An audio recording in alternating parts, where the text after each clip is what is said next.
Hi friends, this is Atif and you're all welcome again on my YouTube channel. So friends, आज की इस video में हम लोग क्लास 9th के इंग्लिश लिटरेचर का जो आपकी इंग्लिश की बिहाइव बुक है ना, उसका जो सेकेंड चैप्टर है द साउंड ऑफ म्यूजिक, उसे हम लोग इस वीडियो में कंटिन्यू करने वाले हैं। दोस्तों, अगर मैं आपके the sound of music chapter की बात करूं तो उस the sound of music chapter में आपकी दो स्टोरी मिलती है। यानी कि चैप्टर में दो पार्ट है।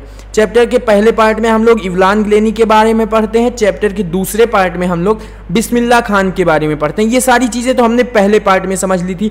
अब ये पहला पार्ट क्या है, ये आपको यहाँ पर समझाना थोड़ा कठिन हो रहा है। तो मैं आपको बता दूं कि ये जो आपका द साउंड ऑफ म्यूजिक का पहला पार्ट है, यानी कि जो इवलान ग्लेनी की स्टोरी है, इसे हम लोगों ने ऑलरेडी पढ़ लिया है। इसका जो 5 पैराग्राफ है, टोटल इसमें 10 पैराग्राफ आपको देखने को मिलते हैं इवलान ग्लेनी की स्टोरी में। तो इसका जो 5 पैराग्राफ है, हम लोगों ने पहली वीडियो में यानी वीडियो के पार्ट 1 में हम लोगों ने इवलान ग्लेनी के 5 पैराग्राफ को कंप्लीट कर लिया है। तो उस वीडियो की लिंक आपको नीचे डिस्क्रिप्शन बॉक्स में मिल जाएगी, जाइए।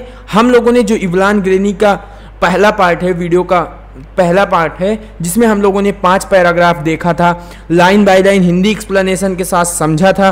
और दोस्तों, वहाँ पर हम लोगों ने क्या क्या चीज़ें देखी, जैसे कि इवलान ग्लेनी की जो शुरुआती ज़िंदगी होती है ना, वो किस तरीके से होती, कैसे वो बहरी होती हैं।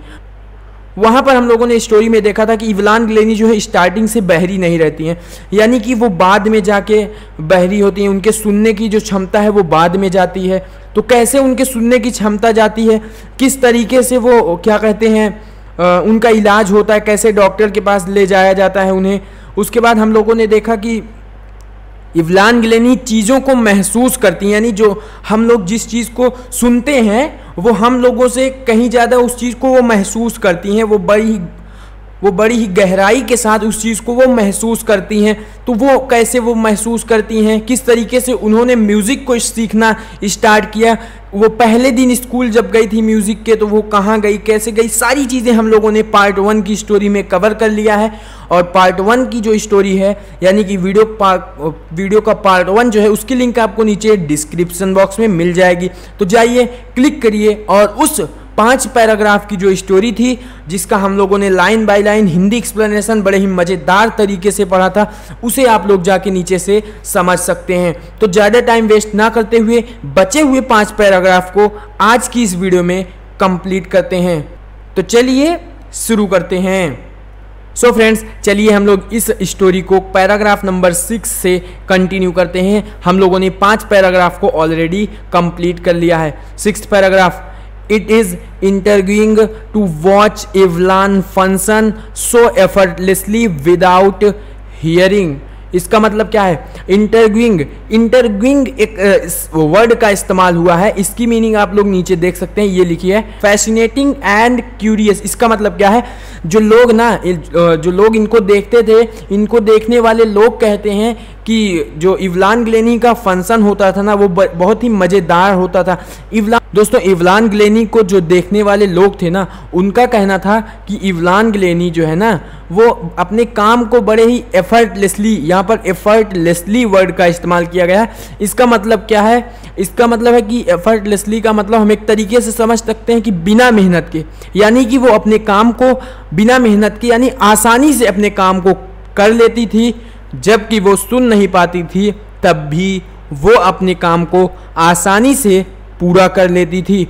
और उनको देखने वाले लोग बताते हैं कि ये सब जो चीज़ें होती थी, जो उनका फंक्शन होता था ना, वो बहुत ही ज़्यादा मज़ेदार होता था, बहुत ही ज़्यादा दिलचस्प होता था। इंटरव्यूइंग का मतलब होता है दिलचस्प, मज़ेदार। तो यहाँ पर पहली लाइन का मतलब ये है, in our 2 hour discussion she never missed a word.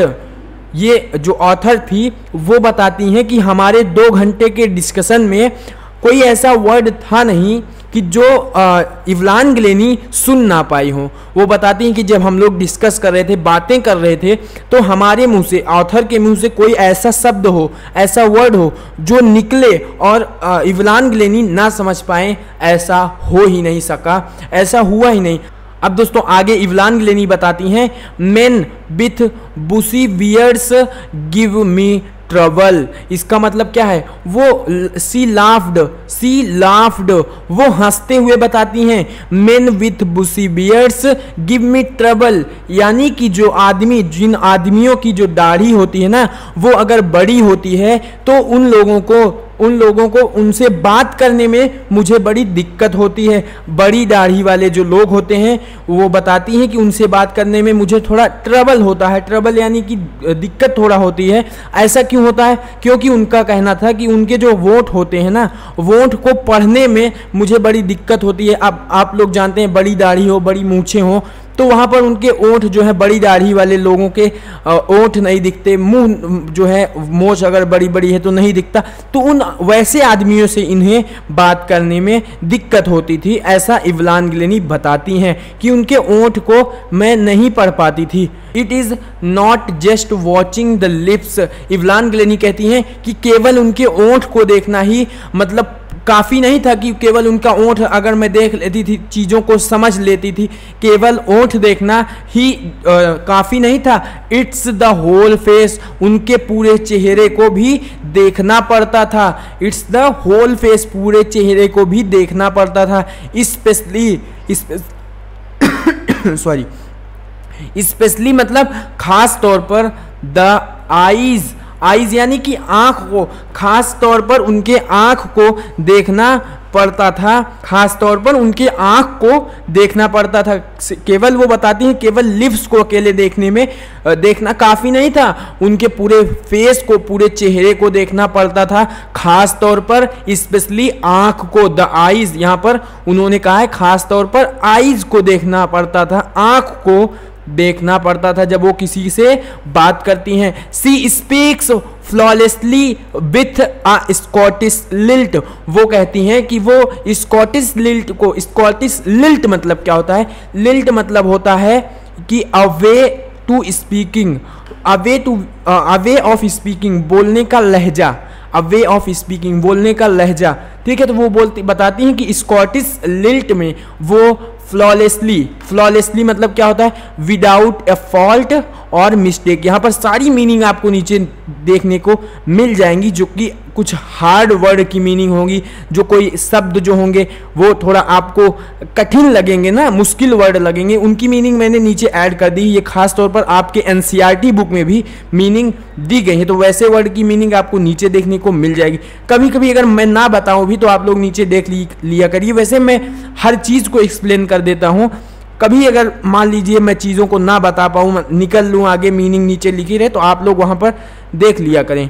तो यहाँ पर फ्लॉलेसली का मतलब क्या होता है, फ्लॉलेसली, यहाँ पर फ्लॉलेसली का मतलब क्या होता है, विदाउट ए फॉल्ट और मिस्टेक, बिना किसी मिस्टेक के, यानी बिना हिचकिचाए, फर्राटेदार में, स्कॉटिश लिल्ट में, स्कॉटिश लहजे में। जैसे हम लोग किसमें, हिंदी में, अभी हम लोग किसमें बात कर रहे हैं, मैं हिंदी बोल रहा हूँ, आपको हिंदी समझ में आ रही है। हम लोग सब लोग हिंदी को क्या कहते हैं, बड़े ही फर्राटेदार तरीके से बोल लेते हैं, बिना हिचकिचाए हम सब हिंदी बोल लेते हैं। वैसे ही वो स्कॉटिश, एक स्कॉटलैंड की भाषा थी, तो वो बताती हैं कि मैं स्कॉटलैंड की भाषा, स्कॉटिश लिल्ट में, स्कॉटिश लहजे में बड़े ही फर्राटेदार तरीके से बोल लेती थी। माई स्पीच इज क्लियर, मेरी स्पीच जो थी वो क्लियर थी। वो क्लियर मतलब कि वो बताती है कि इतनी अच्छी तरीके से मैं इसलिए बात कर सकती थी, मेरी स्पीच जो थी इतनी अच्छी इसलिए थी, मैं इतनी अच्छी तरीके से इसलिए बात कर सकती थी, बिकॉज, क्योंकि I could hear till I was 11, जब मैं 11 साल की थी ना, तब तक मैं चीज़ों को सुन सकती थी। इसी वजह से मैं जो है मैं अच्छे तरीके से बात कर सकती थी। इसीलिए यही वजह है कि मैं जो है मेरी जो स्पीच थी, मेरी जो बातचीत करने का मेरा तरीका था वो बहुत ही अच्छा था, मैं अच्छे से बात कर सकती थी। मतलब उनसे बात करिए तो आपको ये नहीं लगेगा कि ये बहरी है, वो बात कर लेती थी अच्छे तरीके से। सी सेज, वो बताती हैं, बट लेकिन that does not explain how she managed to learn does not explain मतलब कि ये जो पूरा एक्सप्लेनेशन है ना, ये जो बताती हैं कि मैं 11 साल की थी तो तब तक मैं चीज़ों को सुन लेती थी, इसलिए मैं क्या कहते हैं क्लियर बात कर लेती हूँ, अच्छे तरीके से बात कर लेती हूँ, ऐसा इसका ये जो एक्सप्लेनेशन है ये करेक्ट नहीं है। यानी कि मतलब कि वो 11 साल की थी इसलिए चलिए वो बात कर लेती थी, क्योंकि वो आगे बताती हैं कि मैं जो है how she manage to learn, वो आगे चल के फ्रेंच और जापानीज़ की जो लैंग्वेज थी, बेसिक जापानीज़ और फ्रेंच जैसी लैंग्वेज को वो तो जाके बाद में सीखी। ठीक है, ये करेक्ट एक्सप्लेनेशन नहीं थी, क्योंकि 11 साल के बाद जब वो बहरी हो गई थी उन्होंने फ्रेंच और बेसिक जापानीज़ लैंग्वेज को सीखी, जबकि वह सुन नहीं सकती थी तब भी उन्होंने जापानीज़ और फ्रेंच जैसी लैंग्वेज को सीखा। ठीक है, तो this is all about paragraph number 6। हम लोगों ने पैराग्राफ नंबर 6 में क्या क्या देखा, इवलान ग्लेनी को जो सुनने वाले लोग होते हैं वो बताते हैं कि इवलान ग्लेनी जो है उनका जो सेशन होता है, उनका जो फंक्शन होता है बड़ा ही मज़ेदार होता है। वो बिना मेहनत किए चीज़ों को नहीं सुन पाती, तब भी बिना मेहनत किए वो चीज़ों को बहुत ही आसानी से एफर्टलेसली जो है काम को कर लेती हैं। और ऑथर बताती हैं बाद में कि हमारे 2 घंटे के डिस्कशन में ऐसा पता ही नहीं चला कि कोई मेरे मुंह से ऐसा वर्ड निकले और इवलान को ना समझ में आए। उसके बाद फिर इवलान ग्लेनी बताती हैं कि जो मेन विथ बुशी बियर्ड्स, यानी कि जिन आदमियों की लंबी दाढ़ी होती है उनसे मुझे बात करने में दिक्कत होती है। यहाँ पर थोड़ा वो मुस्कुराते हुए हंसते हुए बताती हैं कि लंबी दाढ़ी वाले लोगों से मुझे बात करने में थोड़ा सा दिक्कत होती है, क्योंकि उनके वोट जो है नहीं दिखते हैं। लेकिन वो बताती हैं आगे कि सिर्फ वोट को देखना ही काफ़ी नहीं है और उनके पूरे चेहरे को देखना होता है जब मैं किसी से बात करती हूँ, स्पेशली ख़ास तौर पर उनके आँख को। उसके बाद वो बताती हैं कि वो स्कॉटिश लिल्ट में, स्कॉटलैंड की एक भाषा है स्कॉटिश लिल्ट में, स्कॉटलैंड की स्कॉटिश लहजे में, और वो फर्राटेदार बिना हिचकिचाए बात कर सकती हैं। और वो बताती हैं कि मेरी बात करने का जो ये तरीका है, जो मैं ऐसे ही अच्छे तरीके से बात कर सकती हूँ, यानी इतनी अच्छी तरीके से जो मैं बात करती हूँ, ये सिर्फ इसलिए है क्योंकि मैं 11 साल की थी, तब तक सब कुछ सुन सकती थी, इसीलिए मैं इतने अच्छे तरीके से बात कर सकती हूँ, वो ये बताती हैं। लेकिन ये करेक्ट एक्सप्लेनेशन नहीं थी, क्योंकि उन्होंने आगे चल के फ्रेंच और जापानीज़ जैसी भाषा को सीखा, जबकि वो तब सुन नहीं सकती थी, तब भी उन्होंने इन सारी चीज़ों को आगे चल के सीखा। तो यहाँ पर ये करेक्ट नहीं है कि वो 11 साल की थी, सुन लेती थी, इसलिए वो इतनी अच्छे तरीके से बात कर लेती। नहीं, उन्होंने आगे चल के भी और लैंग्वेज को सीखा, जैसे फ्रेंच, बेसिक जापानीज़। सो दोस्तों, ये था पैराग्राफ नंबर 6। सो फ्रेंड्स, अब हम लोग मूव करते हैं पैराग्राफ नंबर 7 की तरफ। पैराग्राफ नंबर 7 में क्या है, as for music she explains. जहाँ तक म्यूज़िक की बात है वो बताती हैं, वो एक्सप्लेन मतलब कि जहाँ तक म्यूज़िक की बात है वो बताती हैं, it pores in through every part of my body. Pores मतलब क्या होता है, पोर्स मतलब होता है निकलना। ठीक है, तो वो बताती हैं कि जहाँ तक म्यूज़िक की बात है ना, वो बताती है कि जहाँ तक म्यूज़िक की बात है ना, म्यूज़िक हम मेरे शरीर के हर एक अंग से, हर एक हिस्से से निकलता था। पोर्स मतलब निकलता था। It टिंगल्स in the skin. टिंगल्स मतलब क्या होता है, झंझनाहट। मेरे स्किन में ना म्यूज़िक जब मैं सुनती थी तो मेरे स्किन में झंझनाहट होती थी। मैं अपने चमड़े से, अपने स्किन से चीज़ों को महसूस करती थी जब मैं म्यूज़िक सुनती थी।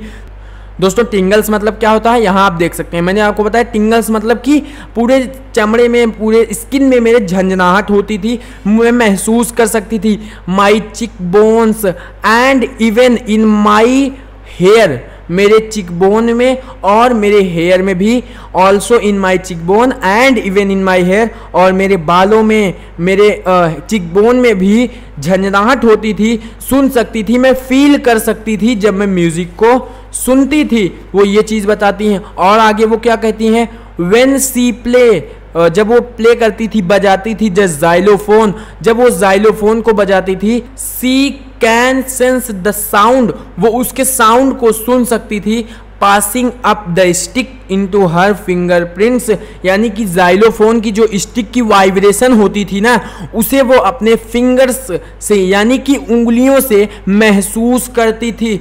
By leaning against the drums, जब वो ड्रम्स को बजाती थी, she can feel the resonance flowing into her body.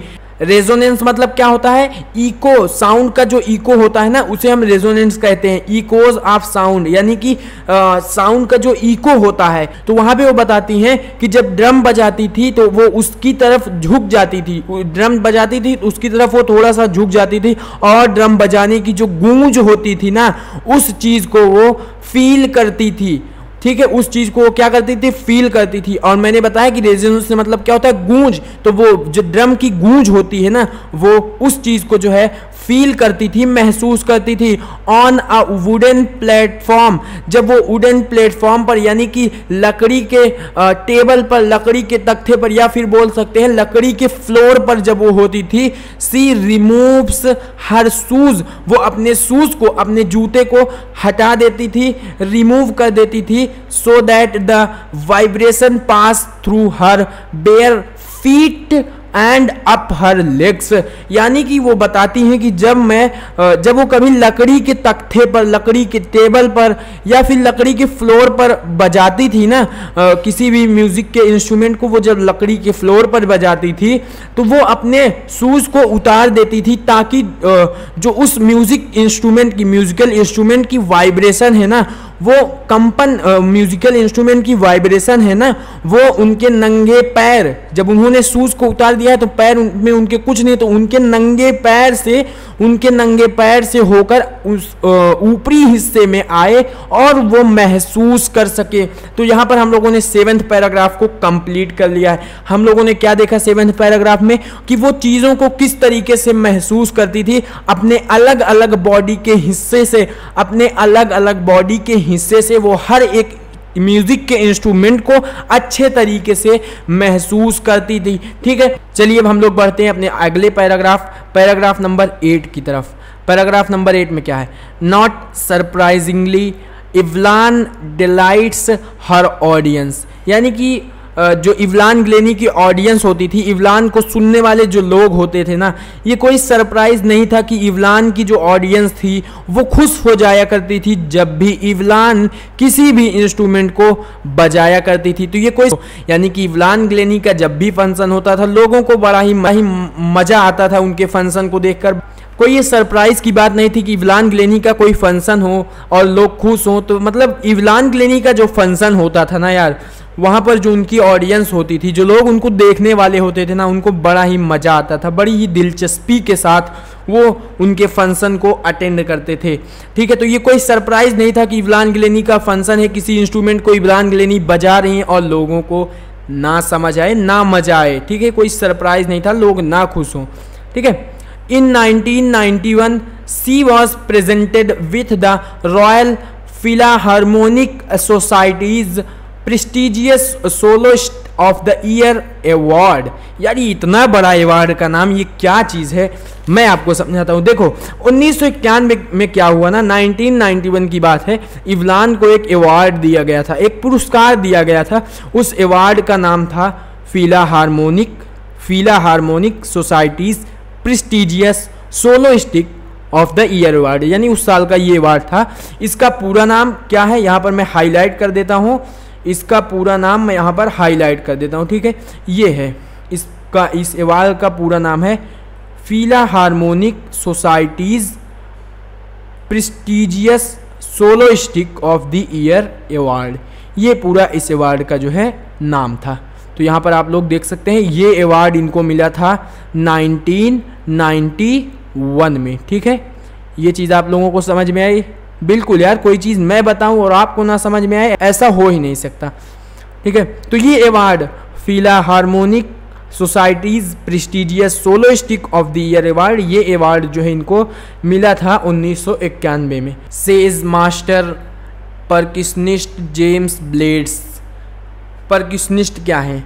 Percussionist एक मास्टर परकशनिस्ट थे जेम्स ब्लेड। वो क्या बताते हैं, वो क्या कहते हैं, उनका क्या कहना था? सबसे पहले तो यार यहाँ पर एक वर्ड आ गया। अब हर वर्ड, कोई वर्ड आए और उसकी मीनिंग मैं आपको ना बताऊं, ऐसा हो नहीं सकता। परक्यूशनिस्ट, इसका मतलब क्या होता है? दोस्तों परक्यूशनिस्ट का मतलब क्या होता है, मैंने पिछला जो इसका पार्ट 1 वीडियो था ना उसमें परक्यूशनिस्ट का मतलब अच्छे से आप लोगों को 2-3 जगह समझाया था। ये वर्ड 2-3 जगह पिछले वीडियो में भी आया था, यानी 1 to 5 पैराग्राफ जब हम डिस्कस कर रहे थे, उसकी एक्सप्लेनेशन कर रहे थे, तो वहाँ पर भी ये वर्ड आया था जब हम लोग वो पढ़ रहे थे। तो पिछले वीडियो को अगर आप लोगों में से कोई देखा होगा तो उनको तो पता होगा इसका मतलब क्या होता है। मैं आपको बता देता हूँ इसका मतलब। परक्यूशनिस्ट का मतलब हमने पिछले वीडियो में भी देखा था कि जो बहुत सारे इंस्ट्रूमेंट को बजा सकते हैं, बहुत सारे इंस्ट्रूमेंट को बजा सकते हैं, उन्हें हम लोग परक्यूशनिस्ट कहते हैं। तो जेम्स ब्लेड्स जो थे ना एक परक्यूशनिस्ट थे। इवलान ग्लेनी भी परक्यूशनिस्ट बन चुकी थी, मल्टी परक्यूशनिस्ट, यानी कि बहुत सारे इंस्ट्रूमेंट को इवलान ग्लेनी भी बजा सकती थी। ठीक है, तो जेम्स ब्लेड्स क्या थे, एक मास्टर परक्यूशनिस्ट थे। वो क्या कहते हैं, God may have taken her hearing but he has given her back something extra ordinary. उनका कहना था कि ईश्वर ने, गॉड ने भले ही इवलान की सुनने की क्षमता को छीन लिया हो, लेकिन इवलान को उन्होंने उसके बदले में बैक समथिंग एक्स्ट्रा ऑर्डिनरी, उसके बदले में उन्हें बहुत कुछ अच्छा दिया है।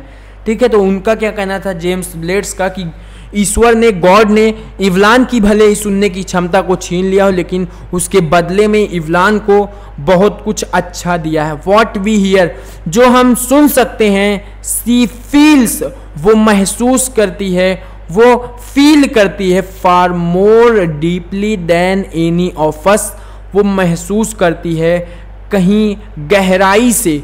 वो उन चीज़ों को जो हम सुनते हैं, उन चीज़ों को वो कहीं गहराई से, डीपली मतलब कहीं गहराई से उस चीज़ को वो महसूस करती है। दैट इज़ वाई, और यही कारण है, सी एक्सप्रेस म्यूज़िक सो ब्यूटीफुली, वो म्यूज़िक को, वो गानों को इतने अच्छे तरीके से, इतने बेहतरीन तरीके से एक्सप्रेस करती है, यानी लोगों के सामने इतने अच्छे तरीके से म्यूज़िक को परफॉर्म करती है। सो फ्रेंड्स, हम लोगों ने 8th पैराग्राफ में ये सारी चीज़ें समझी। सो फ्रेंड्स, 9th पैराग्राफ हम लोग अब स्टार्ट कर चुके हैं। आपकी एनसीईआरटी बुक का 9th पैराग्राफ इवलान ग्लेनी की स्टोरी का। तो चलिए देखते हैं। Evelyn confesses that she is something of a workaholic. Workaholic का मतलब क्या है, वर्ड आया ना, तगड़ा वर्ड आ गया, कठिन वर्ड आ गया ना, उसकी मीनिंग ना दी हो, ऐसा हो नहीं सकता। आपकी एनसीईआरटी बुक में भी मीनिंग इसकी मिल जाएगी। वर्कोहॉलिक, अ पर्सन, एक पर्सन, एक व्यक्ति, एक आदमी, who finds it difficult to stop working, यानी इसका मतलब क्या है, इंग्लिश तो हम भी पढ़ लेते हैं भैया, बताओ इसका मतलब क्या है। इसका मतलब है कि जो अब बहुत ज़्यादा काम करने वाला हो, वर्काहॉलिक उसे कहते हैं। तो इवलान ग्लेनी ने इस बात को माना कि वो एक वर्काहॉलिक हैं, वो एक बहुत ज़्यादा काम करती हैं। I will just got to work, वो बताती हैं कि मैं बहुत ज़्यादा काम करती हूँ। Often harder than classical musician, classical musician मतलब क्या, क्लासिकल म्यूजिशियन उनसे भी कहीं ज़्यादा कठिन काम करती हूँ, ये इवलान ग्लेनी का मानना था। But the reward are enormous, यानी कि उनका कहना था कि इसी कड़ी मेहनत की वजह से आज जो कुछ भी हासिल हुआ है, जो उनको ये पब्लिसिटी मिली है, जो उनका नाम ये आज इतना हुआ है, जो वो आज इतना आगे पहुंच पाई हैं, वो सब कुछ इसी कड़ी मेहनत की वजह से, इसी वर्कोहॉलिक का मतलब मैंने आपको बताया ना कि वो बहुत ज़्यादा काम करती थी, तो इसी वजह से वो आज इतना आगे जा पाई हैं। Apart from the regular concerts, regular concert मतलब आम तौर पर वो जो काम किया करती थी उसके अलावा, आम तौर पर वो जो काम करती थी ना उसके अलावा, Evelyn also gives free concerts in prisons and hospitals, मतलब इवलान ग्लेनी जो है ना फ्री में दान पुण्य के नाम पर जेल में और हॉस्पिटल में भी काम किया करती थी। यानी कि जो हॉस्पिटल के मरीज होते हैं, जेल में जो कैदी होते हैं ना, उनके लिए जो संगीत होता है वो बहुत ही बेनिफिशियल होता है। ठीक है, तो वहाँ पर हॉस्पिटल में और जो जेल के जो प्रिजन्स होते थे, जो जेल के मरीज कह रहा हूँ सॉरी, जो जेल के कैदी होते थे ना, उनके लिए जो है इवलान ग्लेनी फ्री में जो है काम करती थी, गाना गाती थी, फ्री में संगीत जो है वहाँ पर प्रेजेंट करती थी उन लोगों के लिए। और she also gives high priority to classes for young musician. Priority मतलब क्या होता है, ग्रेट इंपॉर्टेंस, यानी कि बहुत ज़्यादा इम्पोर्टेंस देती थी। प्रायोरिटी का मतलब एक तरह से समझ सकते हैं उनको ग्रेट इंपॉर्टेंस यहाँ पर दिया। ग्रेट इंपॉर्टेंस हिंदी में उनको ज़्यादा तवज्जो देती थी, उनको जो है क्लासेस देती थी, उनको म्यूज़िक को सिखाती थी। जो कैसे लोग थे, यंग म्यूजिशियन, यानी जो लोग जो म्यूज़िक को सीखना चाहते थे, जो अभी अभी म्यूज़िक के लाइन में आए थे, जो अभी भी म्यूज़िक के फील्ड में जो आए थे, जो म्यूज़िक को सीख रहे थे, उनको जो है वो हाई प्रायोरिटी देती थी, उनको ग्रेट इंपॉर्टेंस देती थी, उनको ज़्यादा तवज्जो देती थी, उनको क्लासेस देती थी, उनको चीज़ों को सिखाती थी, म्यूज़िक को सिखाती थी उन लोगों को। ठीक है, कौन लोग, जो अभी अभी म्यूज़िक के फील्ड में आए, जो म्यूज़िक को सीखना चाहते हैं, वैसे लोगों को। Ann Richlin of the Beethoven Fund for deaf children says she is a shining inspiration for deaf children. यानी कि एन रिचलिन नाम की एक महिला थी जो कि बीथोवन फंड से बिलोंग करती थी। बीथोवन फंड क्या होता है, जो किसी के भले के लिए फंड दिया जाए। तो जो डीफ चिल्ड्रन थे यानी बहरे बच्चे थे, उनको जो बीथोवन फंड थी ना, वो पैसे देती थी, यानी कि उसी की मालकिन थी एन रिचलिन बीथोवन फंड की मालकिन थी। तो उनका इवलान के लिए कहना था, जो डीफ चिल्ड्रन थे उन सब से, डीफ चिल्ड्रन से इवलान के लिए कहना था कि she is inspiration for deaf children.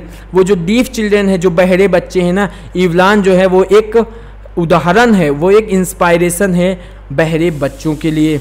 और आगे क्या है, they see that there is nowhere that they can not go. They see that there is nowhere that they can not go, यानी कि इवलान को देख के वो जान जाते थे कि कोई ऐसी जगह नहीं है जहाँ पर ये ना पहुँची हो।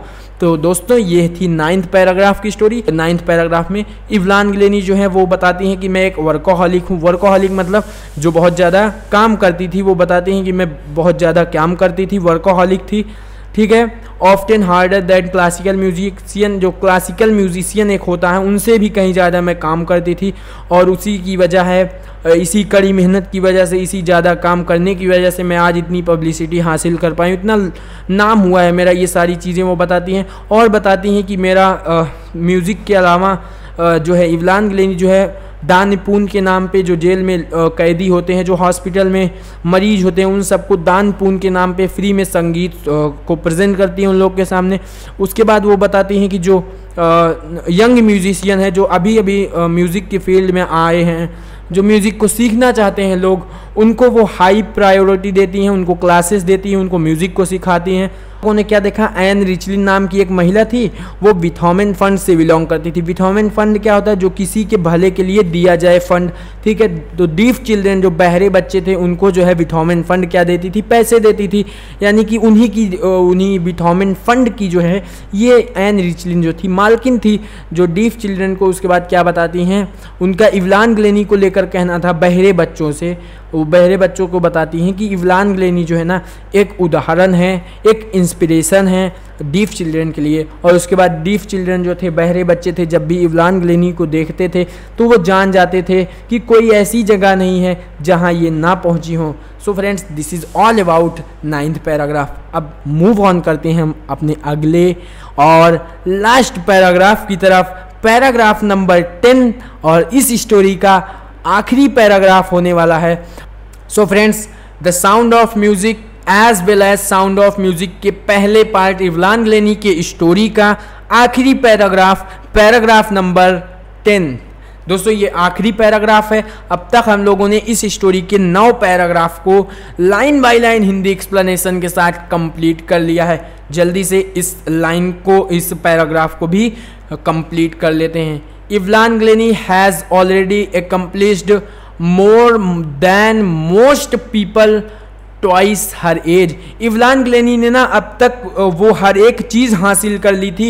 इवलान गिलेनी ने वो अब तक हर एक वो चीज़ पा लिया था जो उनसे दुगने एज के लोग भी नहीं पा सके थे। तो यहाँ पर पहली लाइन में यही है कि इवलान गिलेनी ने ऑलरेडी, यानी कि इवलान गिलेनी ने पहले से ही वो हर एक चीज़ को हासिल कर ली थी। वो इवलान ग्लेनी ने हर एक चीज़ को पहले से ही पा लिया था, जो उनके ट्वाइस हर एज, जो उनके दुगने उम्र के लोग थे ना, वो भी उन सारी चीज़ों को अब तक नहीं पा सके थे जो उनके दुगने उम्र के लोग थे। She has brought percussion to the front of the orchestra, यानी कि इवलान ग्लेनी ने ऑर्केस्ट्रा को आगे लाया। यानी कि जो परक्यूशन का मतलब क्या होता है, अलग अलग इंस्ट्रूमेंट जो होते हैं जो पीछे बजते रहते हैं ना, जब कोई म्यूज़िक को प्रेजेंट करता है तो अलग अलग तरीके के इंस्ट्रूमेंट जो है पीछे बजते रहते हैं, जैसे कि ड्रम हो गया, जाइलोफोन हो गया। तो इन परक्यूशंस को इवलान ने ऑर्केस्ट्रा पीछे जो रहते हैं, मैंने आपको ऑर्केस्ट्रा का मतलब पहले वीडियो में बताया था क्या होता है, तो ऑर्केस्ट्रा को इवलान ने आगे लाया। यानी कि ड्रम और जाइलोफोन है हो गया, ये पीछे रहते थे, लेकिन इवलान ने जाइलोफोन, ड्रम इन सब को पहले प्रायोरिटी दी। प्रायोरिटी मतलब पहले इनको तवज्जो दिया, इनको ग्रेट इम्पोर्टेंस, ज़्यादा इम्पोर्टेंस दी, इन्हें आगे लाया। उसके बाद इन सब को आगे लाया और उसके बाद जो म्यूज़िक होगा फिर वो होगा।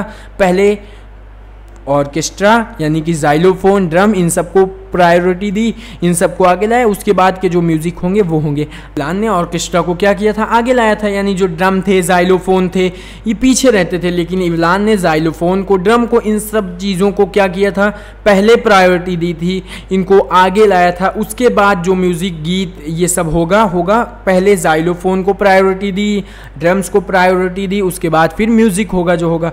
तो ये यहाँ पर इन्होंने किया था। एंड डेमोन्स्ट्रेटेड मतलब और ये दुनिया को दिखा दिया था, और दुनिया को ये दिखाया that it can be very moving, ऐसा भी किया जा सकता है, हम चेंजेस भी कर सकते हैं। She has given inspiration to those who are handicapped मतलब इवलान ग्लेनी ने उन लोगों को उत्साह से भर दिया जो हैंडीकैप्ड थे, जो फिजिकली डिसेबल थे। पीपल लोग who looked to her and say if she can do it I can, यानी कि पीपल, लोग उन्हें देखते और कहते अगर ये कर सकती है एक बहरी लड़की, इतना कर सकती है, मैं भी कर सकता हूँ या फिर मैं भी कर सकती हूँ। not the least she has given enormous pleasure to millions। Not least थोड़ा बहुत नहीं, उन्होंने बहुत बड़ी खुशियां दी थी लाखों लोगों को। मिलियन मतलब क्या होता है दोस्तों, 1 मिलियन में 10 लोग, यानी कि 10-20 लाखों लोगों को उन्होंने खुशियां दी थी। सो फ्रेंड्स, हम लोगों ने इवलान ग्लेनी की पूरी स्टोरी को कंप्लीट कर लिया है। इस चैप्टर के ऑथर हैं डेवरॉह काउली, ये इन्होंने इस चैप्टर को लिखा है, डेवरॉह काउली। उनकी एक इमेज यहाँ पर आपको साइड में दिख जाएगी, ये है हमारे इस चैप्टर की ऑथर। सो फ्रेंड्स, हम लोगों ने the sound of music chapter को पूरा कंप्लीट कर लिया है। इवलान ग्लेनी की स्टोरी टोटल 10 पैराग्राफ थे, हम लोगों ने इसका 2 वीडियो अपलोड किया। पार्ट 1 इवलान ग्लेनी की स्टोरी को हम लोगों ने 2 वीडियो के जरिए से पूरा अच्छे से line by line Hindi explanation के साथ विथ हार्ड वर्ड की मीनिंग के साथ पूरे चैप्टर को कंप्लीट किया। उम्मीद करता हूं आपको वीडियो जरूर पसंद आई होगी। अब हम लोग अगला इसका जो पार्ट 2 है द साउंड ऑफ म्यूजिक का ना, पार्ट 2, जिसमें हम लोग the shehnai of Bismillah Khan के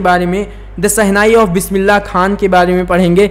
उसकी भी वीडियोस आपको जल्द देखने को मिलेगी, तो चैनल को सब्सक्राइब करके बेल आइकन को ऑन रखना ताकि वीडियो आते ही सबसे पहले आपको मिले। और दोस्तों, अगर ये वीडियो पसंद आए तो वीडियो को लाइक कर देना, नीचे एक कमेंट करके जरूर से बताना कि आपको ये वीडियो कैसी लगी। देखिए, मैं अपनी पूरी कोशिश करता हूँ कि जितना अच्छे तरीके से मैं समझा सकूँ, चीज़ों को आप तक वीडियो को पहुँचा सकूँ। तो आप लोग नीचे कमेंट बॉक्स में बता देना कि वीडियो आपको कैसी लगती हैं, चीज़ें समझ में आती हैं कि नहीं समझ में आती। इस वीडियो को जितना ज़्यादा हो सके अपने दोस्तों तक, अपने भाइयों जो भी क्लास 9th का कहीं ग्रुप हो, जो भी जैसे भी हो, सब तक ये वीडियो पहुंचाने का आपका काम है। तो मिलते हैं हम अगले वीडियो के साथ, तब तक के लिए अपना और अपनों का ख्याल रखिए। और वीडियो जो आने वाली है मोशन चैप्टर आपको बता दूं सब्सक्राइब करके रखना। साइंस का भी वो भी चैप्टर आने वाला है, the shehnai of Bismillah Khan, वो तो हम लोग अभी पढ़ेंगे ही हाल में। वो मोशन का चैप्टर भी वो भी आने वाला है, उस पर भी काम चल रहा है। तो वीडियो को चैनल को सब्सक्राइब कर लेना, लाल बटन है प्रेस कर देना, फ्री है एकदम, ठीक है। सब्सक्राइब करके बेल आइकन को ऑन रखना, वीडियो आते ही सबसे पहले आपको मिल जाए। तो दोस्तों मिलते हैं अगले वीडियो में, पढ़ाई करते रहना, अपना और अपनों का ख्याल रखना, मिलते हैं जल्द, बाय बाय।